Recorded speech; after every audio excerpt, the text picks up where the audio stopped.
Welcome to the Deep Dive. Glad to be here. Today, we're really unpacking quite a stack of sources, all focused on a pretty complex topic. The Department of Defense's involvement, in security operations down at the U.S. southwest border. Yeah, we've got a mix. There's a big GAO report, Government Accountability Office, plus some more recent news stuff. Exactly. And our mission for this deep dive is to sort of pull out the key takeaways, look at the costs, the impacts on military readiness, land use questions, and just the different viewpoints around the military's ongoing role there. All right, let's get into it. So first off, this idea of the military at the border, it's not brand new, is it? No, not at all. Actually, DoD support for border security, it goes back, almost 20 years now. You had operations like Jumpstart, that was 2006 to 2008, I think. Right. And Operation Phalanx, which ran for quite a while, 2010 to 2017. Okay, so there's history. But the sources seem to suggest that what started around April 2018 was different, a step up. Definitely a significant scale up, yeah. Largely driven by presidential direction and specific national emergency declarations at the time. The scope really changed then. And it's important to remember who's actually in charge, right? It's not the military's primary job. Absolutely crucial point. The Department of Homeland Security, DHS, specifically U.S. Customs and Border Protection, CBP, that's the lead agency, they're responsible for that whole, nearly 2,000-mile southwest border between the official ports of entry. And CBP itself has different parts doing different things? Yeah, you've got the Border Patrol agents. They're the ones patrolling between the ports. Then the Office of Field Operations, they handle things at the ports. And Air and Marine Operations does surveillance from the air and water. Plus, they coordinate with state and local agencies, too. So where does DoD fit in? Who are these military personnel? Well, it's a mix. You get personnel from the active duty components and also National Guard members. Ah, the National Guard. How does that work? Are they federal troops then? It's a bit different. The Guard members are usually activated by their state governors, often under what's called Title 32 status. So think of active duty Title 10 as purely federal forces. Okay. Title 32 Guard are state forces, but for specific missions like this, they can be federally funded and directed. And that distinction is key because it affects things like posse comitatus, the law restricting military involvement in domestic law enforcement. Got it. So their legal status matters for what they can actually do. And the number of troops involved has varied quite a bit. Oh, yeah, fluctuated a lot based on the request from DHS. The sources mentioned peaks between, say, April 2018 and August 2020. You had over 2,500 Guard members from tons of states, and at one point in late 2018, nearly 6,000 active duty personnel. Wow. But those numbers go up and down. And what are they doing specifically? Are they out there making arrests or? No, generally not. That's where posse comitatus really comes into play, especially for active duty. It restricts things like search, seizure, arrest. Title 32 Guard might have a bit more leeway on certain federal missions, but the focus here is really support. Things like detection and monitoring, so running cameras, being observers at checkpoints, providing air support. Right. They've also done infrastructure work, like putting up concertina wire, and a lot of operational support, driving vehicles, maybe transporting apprehended individuals for CBP, logistics, planning, even medical support. So the logic from CBP's side, as the sources suggest, is that this DoD help gives them better awareness and frees up their trained Border Patrol agents. That's the idea, yeah. Let the military handle some support tasks so the agents can focus on, the core law enforcement work of apprehending people crossing illegally. Right, instead of driving a bus or watching a screen. Exactly. That's CBP's perspective, anyway. Okay, so DHS asks for this help through requests for assistance, RFAs. And DoD is supposed to check these requests against, 6 criteria? That's right. 6 things: legality, lethality, risk, appropriateness, cost, and readiness.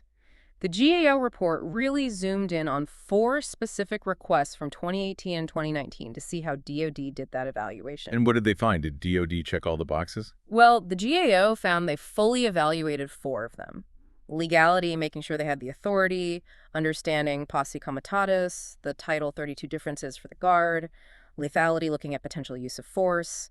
Risk, they developed mitigation strategies, like telling troops to have only incidental contact with migrants. Okay. And appropriateness, basically citing the presidential directives and the national emergency declarations as justification. All right, so 4 out of 6 fully checked. But here's where the GAO report gets really interesting, maybe a bit concerning. Yeah, the other 2, cost and readiness.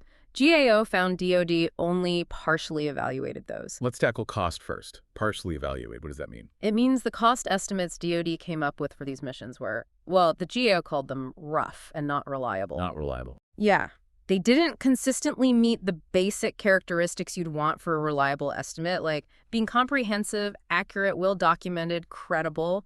Often the backup paperwork just wasn't there to explain the assumptions or, verify the numbers. And we're talking significant money here, right? This isn't pocket change. Not at all. The sources show DoD obligated about $841 million just for these Southwest border ops between fiscal year 2018 and May 2020. $841 million. Over $600 million of that was for the National Guard portion. Was DHS paying DoD back for this? Mostly no. A lot of it was provided on a non-reimbursable basis. The Secretary of Defense often waived reimbursement, and these costs cover everything: flight hours, renting vehicles, fuel, lodging, travel, moving equipment around. But the GAO found it wasn't just the initial estimates that were shaky. DoD wasn't even fully tracking or reporting all the costs incurred. That's a huge finding, a major transparency issue. The GAO found a discrepancy of about $256 million in obligations for just FY 2018 and FY 2019. Money DoD tracked internally but didn't report to Congress like they were supposed to under certain laws. $250 million unreported.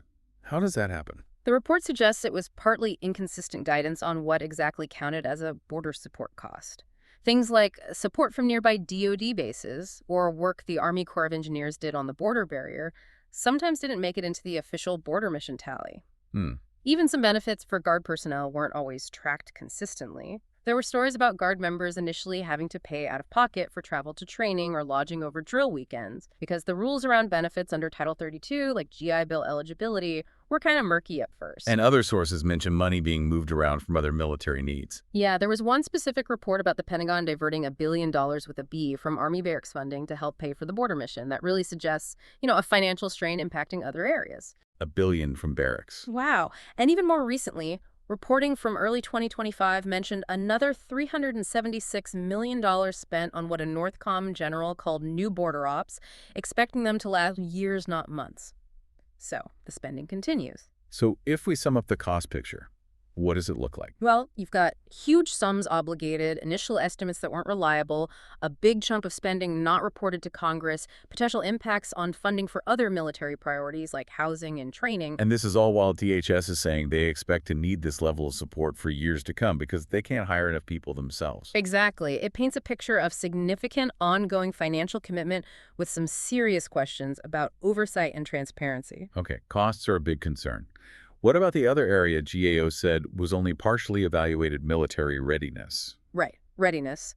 DoD's official assessment, according to the report, was that the impact was manageable. Manageable? How did they figure that? Their rationale was basically that the number of troops, while large, was still a small percentage of the total force, and that they still had plenty of ready units for other global missions. They also tried to mitigate the impact, like using units that had just come back from deployment, or avoiding units getting ready to go overseas. But you said partially evaluated. Did the Joint Staff maybe see it differently? The Joint Staff analysis highlighted impacts, particularly at the company level, so smaller units. They found that splitting units, taking just a part of a company or battalion for the border mission, consistently degraded that unit's readiness rating. Breaking up cohesive units. Exactly. They also looked at how long it took units to get back to full readiness after the border mission, but those specific recovery times are apparently classified. Are there concrete examples in the sources of these readiness impacts? Yeah, the GAO report gives a couple. One Marine Corps battalion tried rotating its people every 30 days to lessen the readiness hit. But CBP officials apparently said this rapid turnover actually made the troops less effective because each new group needed constant retraining. Less effective. Okay. The Army reportedly used money meant for training to cover aviation support at the border instead. And the National Guard Bureau apparently drained its entire training budget in FY 2019 to fund the border support, raising fears they'd have to cancel other essential training. So you have the official line, manageable, but then these details emerge. Degraded units, training funds diverted, maybe even reduced effectiveness on the mission itself because of how they tried to manage readiness. It really fuels the debate, doesn't it? It seems like it. You hear from military leaders saying, yes, it's effective, it fits within our global posture, but then you have critics, including lawmakers, really worried that thousands of troops sitting at the border is eroding combat readiness. Arguing they should be training for, major conflicts. Right. Training for potential fights with adversaries like Russia or China.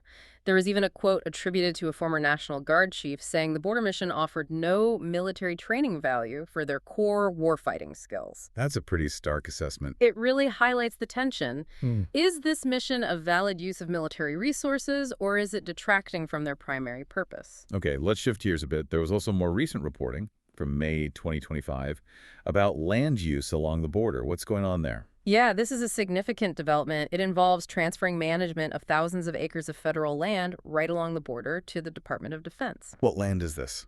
It's known as the Roosevelt Reservation. It's basically a 60-foot wide strip that runs along the border for, well, about 170 square miles in total. And DoD is using this land to set up national defense areas, NDAs. What does that designation do? It's a big deal. When DoD designates land, even land previously managed by Interior or Agriculture as an NDA, the military essentially takes operational control. And that designation can change the legal authorities military personnel have within that specific zone. How does that connect back to posse comitatus, the restriction on domestic law enforcement? Well, some legal scholars quoted in the sources argue that creating these NDAs is a way to grant military personnel certain powers they wouldn't normally have in a purely civilian context under strict posse comitatus rules. Things like temporarily detaining trespassers until CBP arrives, conducting limited searches for safety reasons, maybe even crowd control. So critics see it as a workaround, using control of the land to enable actions that look like law enforcement. That's the concern raised by some, yes, that it leverages the military for domestic tasks in a way that might skirt traditional restrictions. And who else is concerned about this land transfer, besides the legal questions? It's a pretty wide range. You have border communities expressing concern. Conservation groups are definitely worried about the environmental impact. Why environmental? Because a lot of this land overlaps with national parks, wildlife refuges, national monuments, areas known for really high biodiversity, including endangered species. There are also concerns about disturbing important cultural sites, increased military presence, vehicle traffic, potential construction. It all raises red flags for conservationists. And it's not just environmental harm, it's access to, right? Exactly. A major concern is the loss of public access to these federal lands. Areas getting fenced off. Researchers worry about losing access they need to monitor wildlife and ecosystems. Even local folks like ranchers and hunters have raised concerns about potentially losing access to lands they've historically used. Is there an official reason given for putting the military in charge of these lands?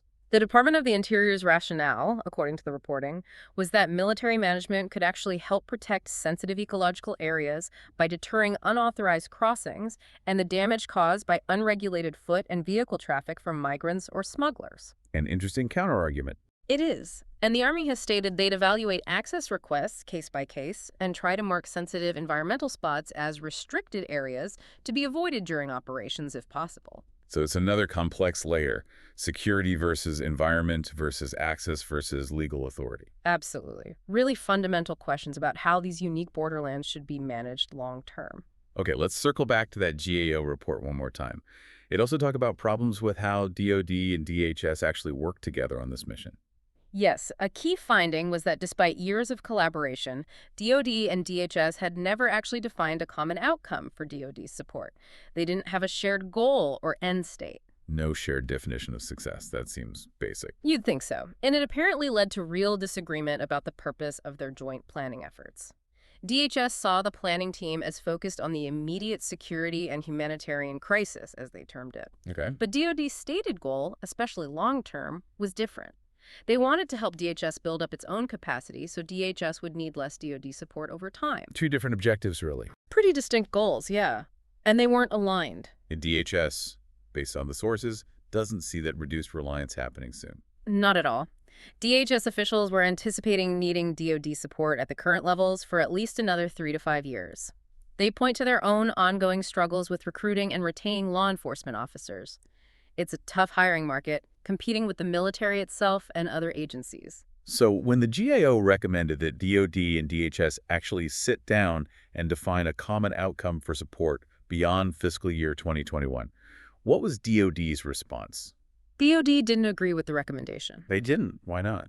Their concern was that formally agreeing on a common outcome, especially stretching years into the future, might imply that DoD was accepting this border support role as a permanent mission.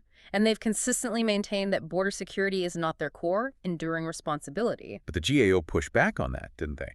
Arguing that not having this agreement creates risks. Yes. The GAO's point was, look, this disagreement increases financial risk for DoD. It increases risk to military readiness, especially when you consider the reality on the ground. DoDs have been doing this for nearly 2 decades now, and DHS clearly expects to need them for several more years. Ignoring that disconnect doesn't make the risks go away. It highlights a real strategic gap between the departments. Wow. Okay, so this deep dive really paints a complex, kind of messy picture of the Defense Department's role down there. It really does. You've got these serious questions raised by the GAO about costs, unreliable estimates, hundreds of millions in spending not fully reported. It's substantial. And the readiness debate is huge. Is it manageable, or is it degrading units and diverting resources from vital training, as some evidence suggests? Then there's the whole land use issue, transferring control of sensitive federal lands to the military, raising environmental alarms, access concerns, and tricky questions about military authority domestically. And woven through all of it are these really different perspectives on whether the whole thing is even effective or appropriate. Proponents point to statistics, like reported drops in crossings or impacts on cartels, saying it works. It makes people feel safer. Right. While critics focus on the readiness drain, arguing it's fundamentally DHS's job anyway, and questioning if having thousands of troops there is the right approach or scale. And you can't forget the views from veterans, mentioned in some sources, who often raise concerns about using the military for missions without clear objectives or for what might seem like domestic political purposes. Yeah, emphasizing the need for clear goals and wanting the military focused on defending the nation, not drawn into complex domestic situations without a defined endpoint. So it's a situation with a long history, but very current, very complex implications. It touches everything from big picture national security strategy and how government agencies work together, right down to environmental conservation and access to public land for local communities. Huge resources involved, wide-ranging effects. It really leaves you with a big question, doesn't it? When you weigh the costs, the potentially unreliable financial tracking, the debated impacts on readiness, the environmental and access issues with land use, plus the fundamental disagreement between agencies about the mission's actual purpose and duration. What are the true long-term implications, maybe beyond just dollars, of relying so heavily on the military for this role at the border?